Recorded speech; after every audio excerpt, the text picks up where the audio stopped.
Hey there, viewers. It's Charlie on Mac again, and welcome to, I guess, technically Cybertron week.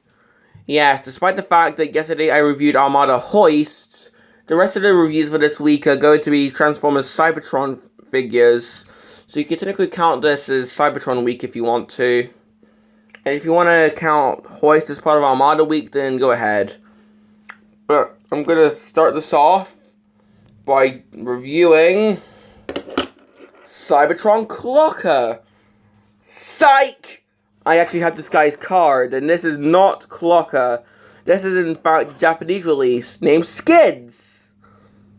He's actually named Skids. Don't believe me? If you can read that, what does that say? So yeah, technically in Galaxy Force, this guy is named Skids. And you know what that means? Comparison. Okay, I'll compare this guy with G1 Skids later. But for now, let's just have a 360 look. So as you can see, this guy is like a souped up hot rod car.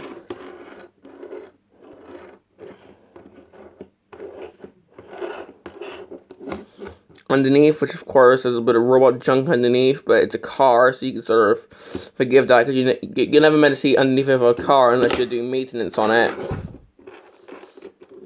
We can see that it's actually open topped, so we can see some seats, and on one of the seats, I don't know if you can see it, but there's actually a steering wheel. I don't think that you can see it, but trust me, there actually is. So when I found out about that detail, I was really amazed. I mean, Hasbro, Takara, you guys were mad lads back in the day. Because, I mean, anyways. So this guy is from Velocitron, the speed planet of Cybertron. And as such, well, he can he can sort of roll. He rolls better than Dirt Boss, because if you remember me reviewing Dirt Boss a wee while ago now. But before we move on to anything else, let's introduce Generation 1 Skids, who looks a bit different. You can see why this guy wasn't named Skids outside of Japan. But as you can see, Galaxy Force Skids is actually pretty much a race car, whereas G1 Skids is more of a typical everyday pedestrian van that you could probably see on your way to the shops or something.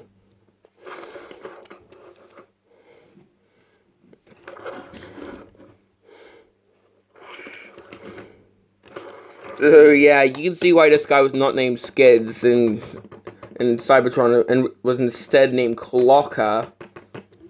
I don't have any other Clockers to compare him with, though, because I think this was pretty much like the only mold of a character named Clocker. There was a recolor in the movie line, but that was technically still Clocker, so I don't even get me started on Energon Clocker, that mini-con that was never released.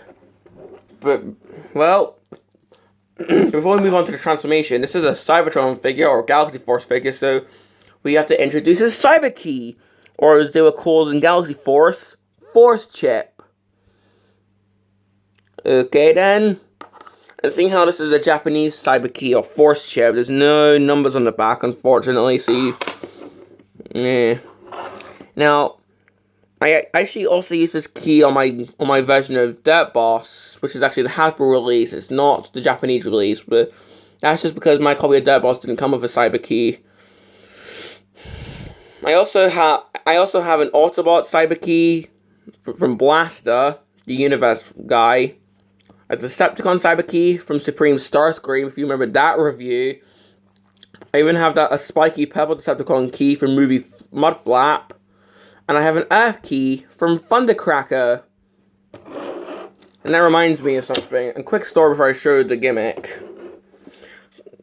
Clocker here is technically either my first or second Cybertron figure.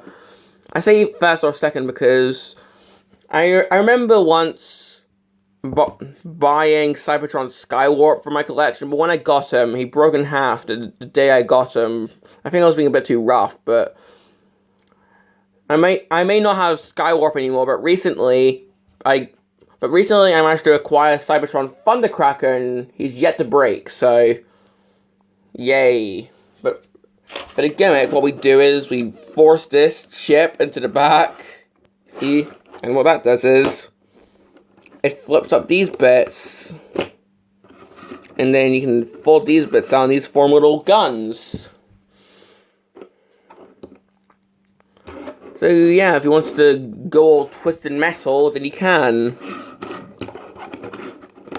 Plus, this actually comes off with the transformation. These racing pipes also come off. Oh, yeah, these pipe things also come off, and normally I don't remove the pipes when it comes to the transformation, but just for the sake of the review, I'll do that. So to get started, we flip the figure underneath and open up these little panels. We take the back and we fold that out like so, and the legs just split. So I'll just combine those for now. Close these at the back and do what the figure just did and split the legs. Slightly move this back and then fold out the chest to become hands. Take the back, move your thumb out and move up the head and these little prong things, and they will plug into there. And here we have Skids or Clocker in his robot mode. And what I'm going to do now is I like to put the pipes underneath, because as I said, I normally never transform this guy without. I normally never remove the pipes when I transform this guy. Normally what I do is I just move them out to the side, like so. Get them out the way. And this is not going to go in, just give me a minute. There we go.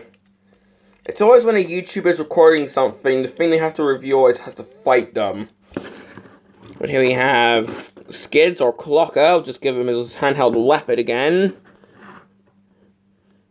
And yeah, I'll probably just not give him his weapon because it's sort of covering him, but yeah. So we can see that this guy is rather unique. Because come on, I mean, the freaking chairs become his shoulders. I mean, isn't that just amazing? And I'm just getting the original Skids transformed for a comparison, because the differences far outweigh the similarities. And of course, seeing how G1 Skids is a G1 figure, he takes almost no effort to transform. Now, my version of G1 Skids is the commemorative reissue.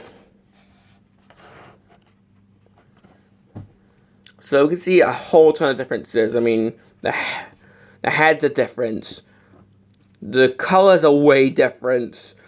This Clocker doesn't have any shoulder wings or door wings because he didn't have any doors, pretty much. Here we can see that the front of the vehicle forms G1 Skids' chest instead of becoming a backpack like the other Galaxy Force Skids. And the way the wheels are on are different, because with this... Oh. With G1 Skids, they're on his shoulders and actually underneath his feet, whereas with this Skids, they're just out to the side. Also, yeah, G1 Skids sometimes has trouble balancing, but oh well, this is not about him. Oh, I should also do a comparison of the heads close up, so just so I can do a close up of Galaxy Force Skids' head.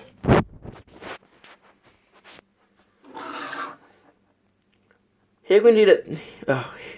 This is where my tongue stops working. Here you can see that this Skids, or Clocker as he later became known as, he has red.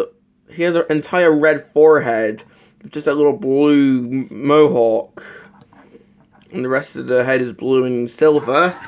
Whereas with the original Skids, his head's blue, aside from the white mohawk, and his eyes are actually yellow. That pretty much concludes it for the original Skids. Now for articulation, Skids' head can move, or Clocker. I don't know if I should call this guy Skids or Clocker, so I'll just say Skids. I'll just say Skids / Clocker.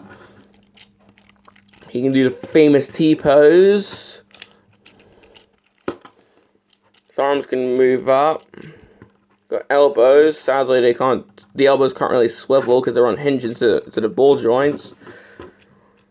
Skids / Clocker has waist articulation due to splits. His legs can move like so, and he technically has knees. Although if you move his back, we have a full range of knee thanks to the transformation. So yeah, what can you expect from a scout class? I mean, pretty good articulation for a scout class. Or at least that's what I think this guy's class was. I can't remember what the classes were in Cybertron. So, pretty much that concludes my review on Skids / Clocker. Do I recommend them?